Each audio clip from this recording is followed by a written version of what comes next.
The 4-week gap between Grand Prix was a busy one in the world at large. The IOC announced that the 2000 Olympic Games would be held in Sydney, Australia, beating Beijing in the final round of voting, with Manchester, Berlin and Istanbul all falling by the wayside in earlier rounds. The selection of Sydney was described as being symbolic, choosing a relatively young nation in the new world to kick off the new millennium, but there had also been an international pressure campaign against the Beijing bid, citing China's human rights record and the Tiananmen Square massacre just 4 years earlier. But in China, it was seen as a national humiliation, the result of American interference, and contributed to a general decline in US-China relations. In Somalia, things were not going well for the UN peacekeeping mission UNOSOM. A new faction in the Somali civil war, the Somali National Alliance, had started targeting United Nations soldiers, which it saw as a hostile occupying force. A number of Pakistani US soldiers were killed, followed by a number of incidents of jumpy and/or vengeful Pakistani soldiers opening fire on groups of civilians.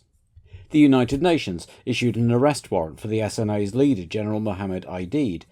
And then on the 12th of July, a raid by US forces aimed at killing or capturing some of the SNA leadership went badly wrong, failing to achieve its goals while causing a number of civilian casualties as helicopters hosed down a house in the city centre with missiles and chain guns. And it turned out it had actually been hosting a meeting of Somali tribal elders discussing a possible route to ending the civil war entirely. That, of course, made the US contingent target number one, leading to more attacks on US personnel, and now on the 3rd of October, another attempt was made to capture or kill the SNA leadership. This time, helicopters would drop in special forces to make the capture, and an armoured column would arrive to extract the target. Things went wrong right from the off, and 2 of the Black Hawk helicopters were shot down by Somali fighters, and the ground column ambushed and pinned down. What had been intended as a quick in and out taking 30 minutes turned into an extended firefight that lasted all night and much of the next day, ending in 18 American, 1 Pakistani and 1 Malaysian soldier killed, and over 80 wounded, while figures of Somalis killed are very disputed but likely in the hundreds. As footage was broadcast of the bodies of dead American soldiers being hauled through the streets by angry mobs, President Clinton ordered a stop to any more military action outside self-defense in Somalia.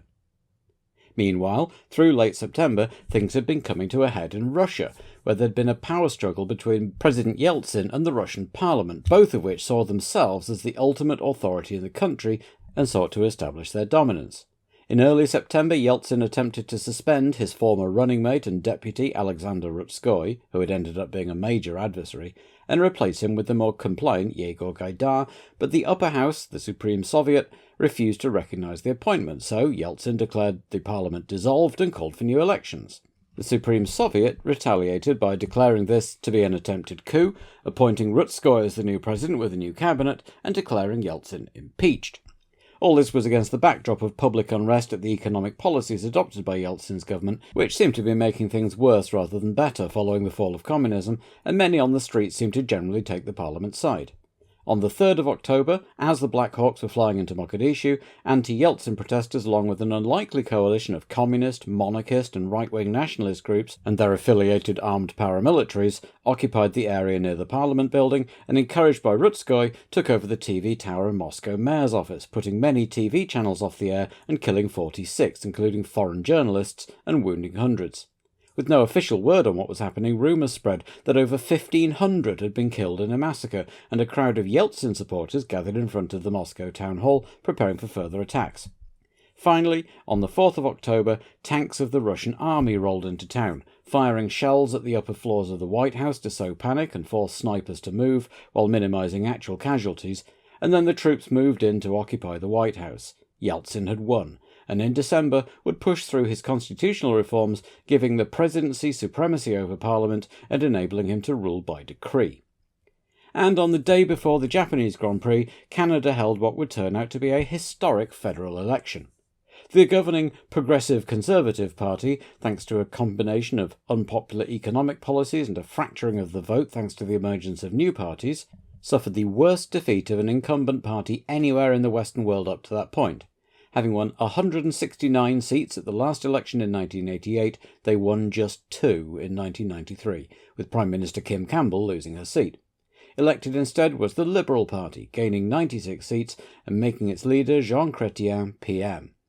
Second and third, with 54 and 52 seats respectively, were the new Bloc Québécois and the Reform Party, the former seeking independence for Quebec, and the latter a Conservative party originally formed as a protest in Western Canada against the perceived preoccupation in Ottawa with Quebec. Something very familiar about all this.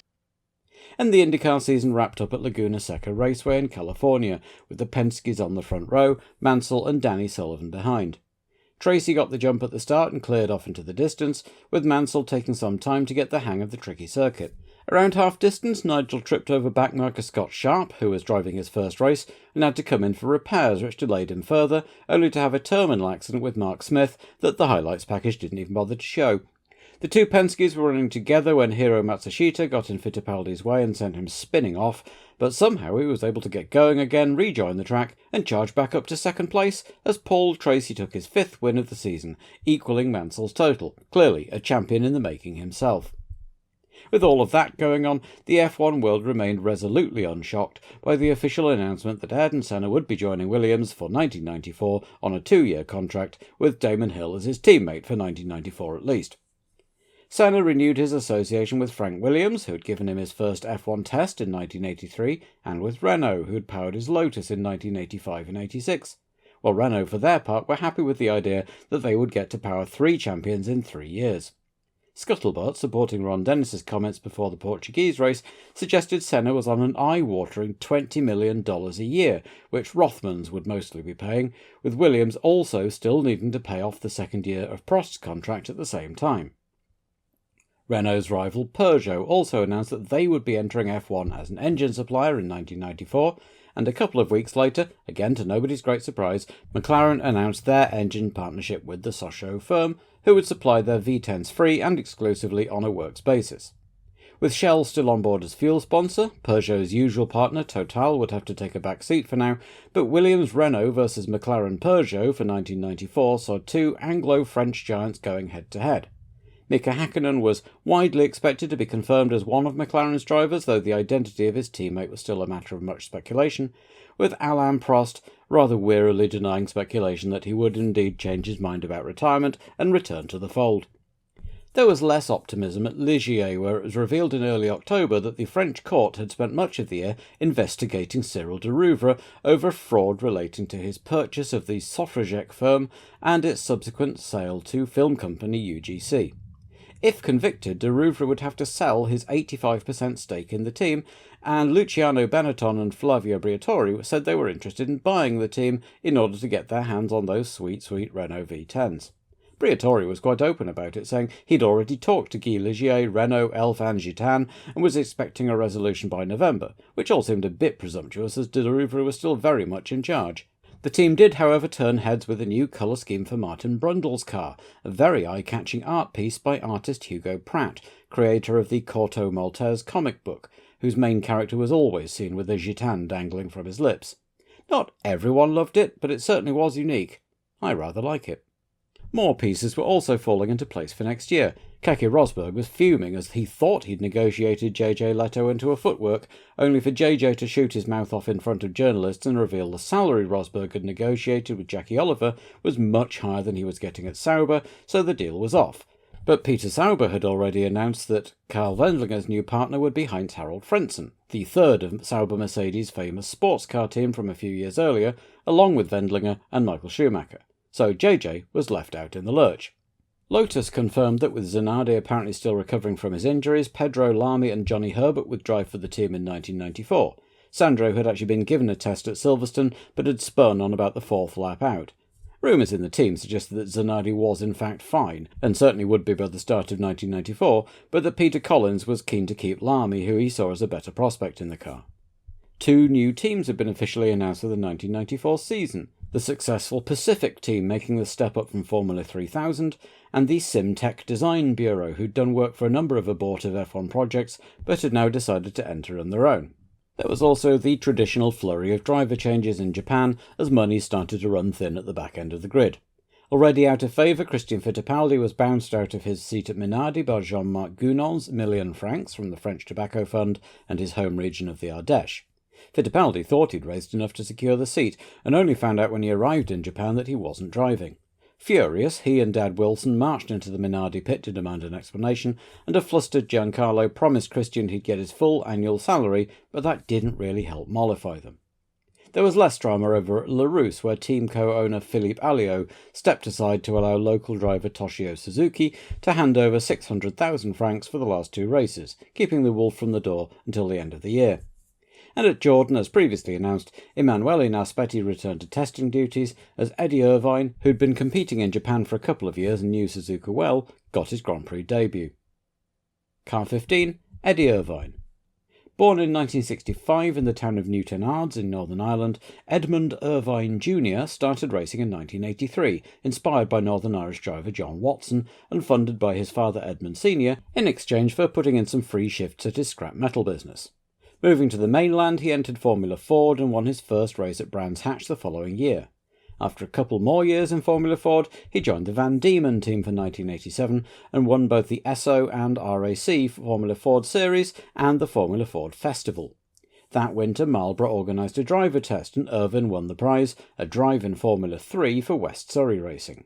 Things didn't go particularly well though, and as JJ Leto romped to the title, Irvine ended up 5th, though he did put up a good showing at Macau, starting on pole but failing to finish. Nonetheless, he moved into F3000 for 1989, joining Pacific and JJ Leto as they moved up from F3. Pacific's first season in F3000 was again a difficult one, and Irvine finished the year 9th, though having done considerably better than Leto. A move to Eddie Jordan's team for 1990 brought better results, and his first win in the category at Hockenheim on his way to 3rd overall, again beating teammates Heinz-Harald Frentzen, Emanuele Naspetti and Vincenzo Sospiri, and finished 3rd at Macau.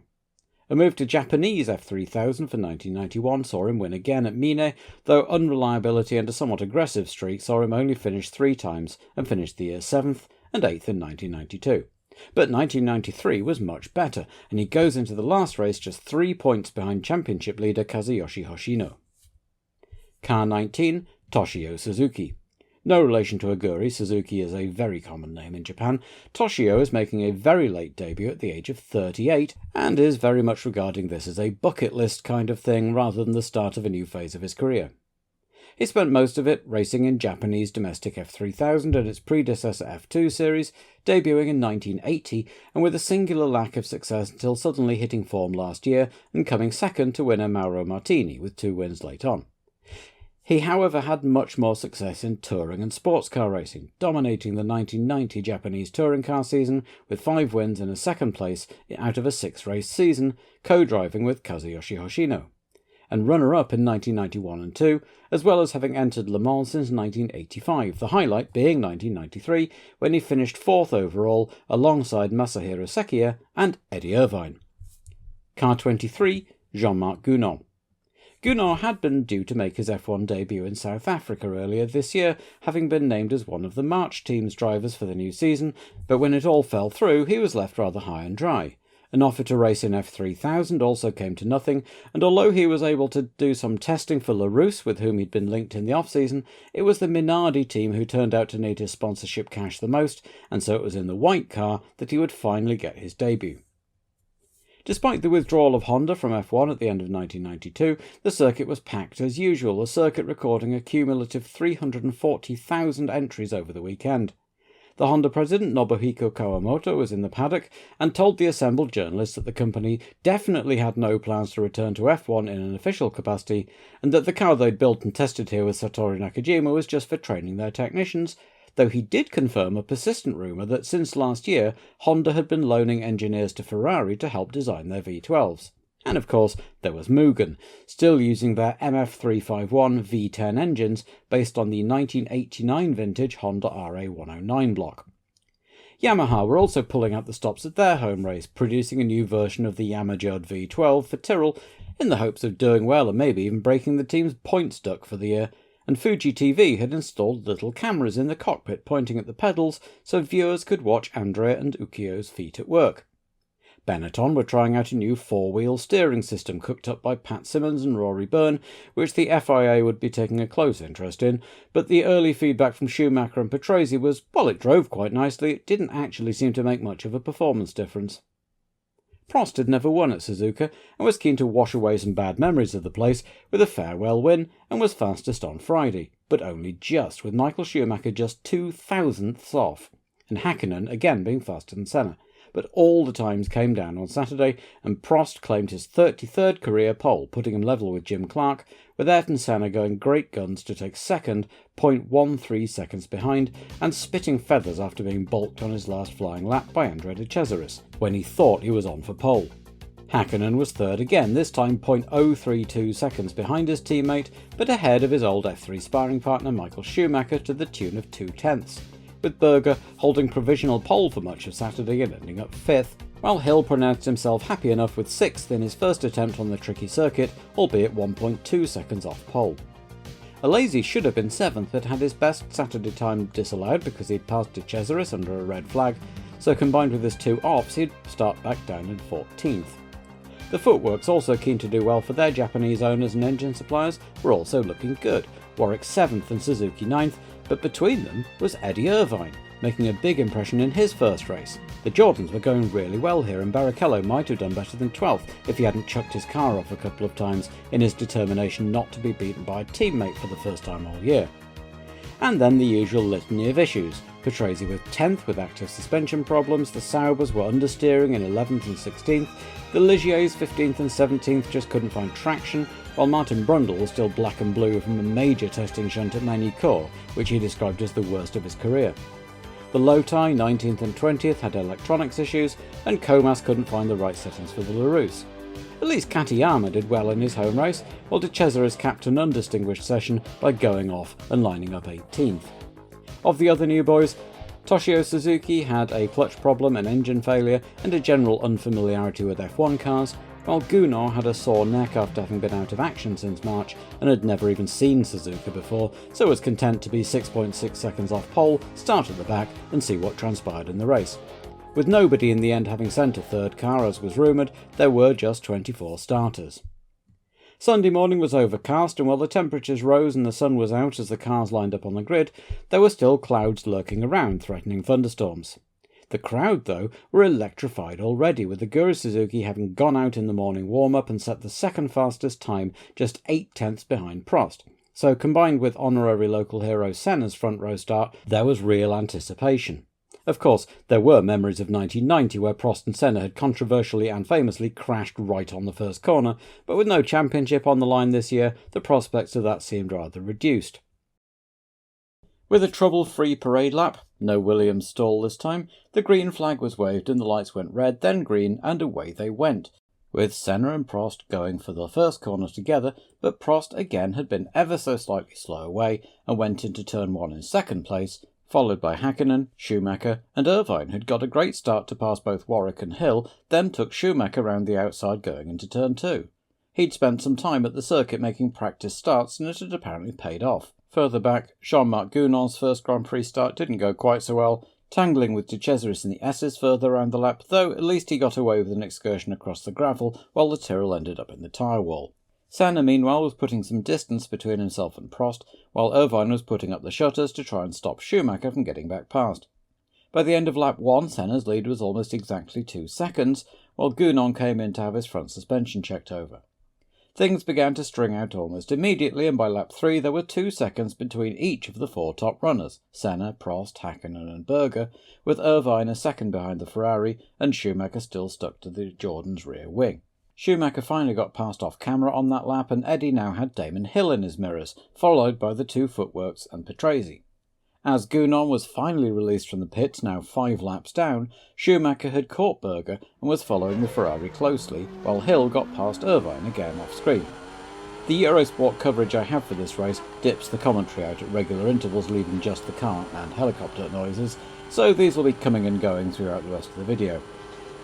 Having got past the Jordan, Hill was now bearing down on the Berger-Schumacher fight, and soon attached himself to the back of it, while Prost had sped up a bit, closing the gap to Senna back down. Toshio Suzuki had a spin, just avoiding taking out Martinez Minardi, then had some difficulty getting it pointing the right way again. By lap 8, Prost, with a new fastest lap, was only a few tenths behind Senna, though the TV coverage was understandably watching the fine scrap over 4th, 5th and 6th places, while Irvine had lost another place, this time to Guru Suzuki, and Alesi dropped out of 13th place with electronic gremlins, capping a pretty miserable weekend all round for the French Sicilian. At least he didn't have far to walk back, having almost made it to the pit lane entrance. On lap Hill, who'd been watching developments from way behind for a while, saw an opportunity when Schumacher had to bail out of a move on Berger, slipstreamed the Benetton down the straight and got ahead into turn 1. Schumacher, annoyed with himself for his laps, stuck with Hill as a flying Aguri Suzuki hove into view behind them. Damon was attacking Berger too, with the commentary back just in time to criticise Berger's blocking of Hill on the run down to 130R. Going into the last chicane, Hill got himself alongside. Schumacher tried to put himself in the Ferrari slipstream but clipped the right rear of the Williams and demolished his front left suspension. And that was him done. While that had been happening, Wendlinger and Häkkinen had both made tyre stops, the Finn getting back out still in third, but now some 30 seconds behind Senna, and Berger was in next time around and rejoined 10th, no doubt a relief to Hill, and of course that, plus Schumacher's retirement, promoted local boy Aguri Suzuki into 5th. Senna was in on lap 14, a good stop putting him back out comfortably in second as Häkkinen put in a fastest lap as he got his new tyres up to temperature. Senna likewise quickly got back up to full speed and started eating back into Prost's lead, while the leader stayed out with the Williams team casting speculative glances at the sky, which was beginning to look quite threatening. Senna was taking lumps out of Prost's lead by now, but spots of rain were starting to appear, while on lap 18 Comas's engine blew in Häkkinen's rear mirrors just after he'd been lapped. Hill elected to come in for new boots at that point, having wrecked his tyres scrapping with Berger earlier. It was a decent stop, but he went out on slicks, emerging right in front of Barrichello just as the first raindrops fell. Prost, never the biggest fan of driving in the rain and especially not on worn slicks, had slowed even further, and Senna was now right behind and took the lead on lap 21 as a scramble for the pits ensued. Senna and Prost both came in next time around, but Alain was held up on release by Häkkinen coming in for his own set. Ron Dennis might well smile. The team and Senna had well and truly got the jump on Prost and Williams. In fact, not only was Senna over 20 seconds ahead of Prost on the track, but Häkkinen was right behind the Frenchman and aiming at second place as Hill came in for wet tyres. It was really treacherous for anyone who hadn't changed, as Aguri Suzuki demonstrated with a spin on the start-finish straight before getting going again and heading in for wets, in the company of his namesake, as well as Gounon. Jean-Marc was called back to the pit a few laps later, though, and withdrawn from the race, despite wanting to continue. The team decided the conditions were too treacherous, and given the damage he'd sustained earlier, they'd rather keep the car fresh for Australia. So with Irvine the last man to fit wets on lap 23, the order was now Senna leading Prost by nearly 24 seconds, then Häkkinen, Warwick, Berger and Hill in the points, followed by Barrichello, Patrese and Brundle. Hill was once again following Berger closely, but that didn't last long this time as the Austrian had a slight wobble in the S's and let him through. Warwick wasn't far ahead earlier, as Wendlinger had a very impressive spin at the Degner curve, then burned out his throttle getting going again. Hill went past Warwick at the same place he'd passed Berger 1 lap earlier, and set off in pursuit of Häkkinen in the podium, and although the track was still very wet, the rain had stopped and a dry, or at least drier, line was beginning to be discernible. A little way behind, Patrese, Brundle and Irvine were fighting hard over 8th place, and all three were gaining on Berger. Irvine in particular was all over the back of Brundle, his bright orange helmet really visible through the murk. On lap 28, a little way past half distance, Hill slid off at the Degner curve and had to go round the escape road and nearly collected the elder Suzuki as he rejoined, and with his lack of momentum there was a hairy moment as Toshio nearly unlapped himself going through the chicane. A lap later Prost was also caught out at Degner, probably the same puddle that Hill and Wendlinger had hit, but managed to regain the track with less drama than Hill, having left Häkkinen behind a little while back. The conditions were still quite tricky, as Suzuki Jr. aquaplaned off and stalled on the grass runoff, but the clouds were beginning to disperse and the track was definitely drying by this stage, as Senna got the gap to Prost up to 30 seconds. Patrese had also had a spin, allowing Brundle and Irvine past, and while the Williamses had been having their synchronised rallycross, the Ligier had stormed up to the back of Berger and taken 7th too. Senna meanwhile was approaching from the rear and soon put a lap on Irvine, who was just behind Berger. At that point the Austrian peeled in, deciding to risk switching early to slicks in the hope of making hay when everyone else had to do so shortly afterwards, but his team disagreed and sent him back out on wets, rejoining just ahead of Patrese. With the Ferrari pit car radio no doubt turning blue, Hill did make the switch to slicks a couple of laps later, lap 34, as Prost was arriving behind Patrese and Berger. The sun was definitely out now as Hill rejoined just behind Brundle and ahead of Senna, who was about to lap him, and Berger came back in for slicks, for real this time, and a new nose, having done something out there on the track, and rejoined down in 12th. Senna meanwhile was keen to lap Hill, who was holding him up as his tyres got up to temp more slowly than usual on the still damp track, and Irvine behind looked impatient to get at Damon while that advantage held.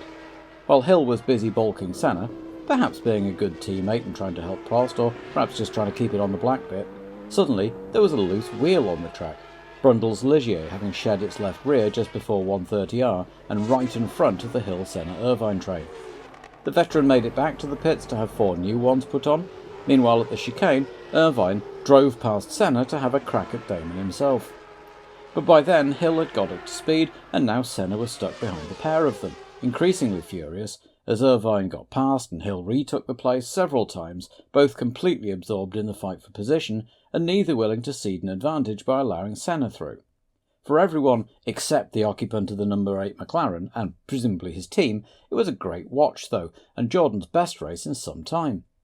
Finally, Senna got past the Jordan, and the following lap Hill moved aside and let his future teammate through at the treacherous Degner curve, by which time Prost had cut the lead to 20 seconds, but the question was now about tyres. Senna was still on wets on a drying track, as was Prost, but neither wanted to be the one to make the wrong call about when or if to switch. Senna was still going faster than Hill, who was on slicks, so clearly it wasn't quite time just yet.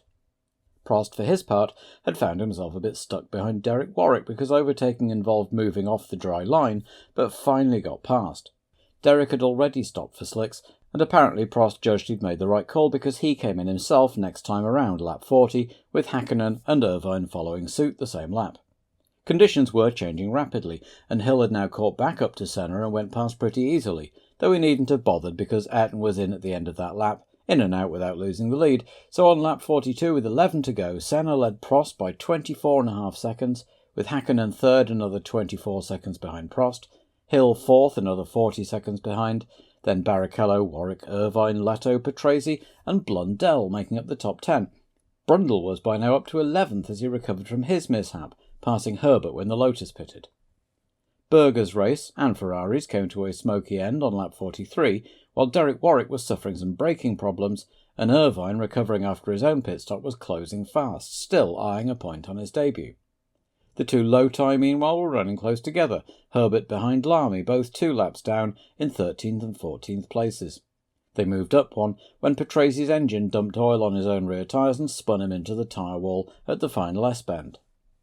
With just 5 laps to go, Barrichello was running a solid 5th and heading for his first career points, as Senna's rear-view camera saw Irvine catch up to an ailing Warwick. Now with just 4 laps left, if Irvine wanted to get past he was going to have to get on with it, but despite Warwick's brake issues his Mugen engine still had more grunt than Eddie's heart.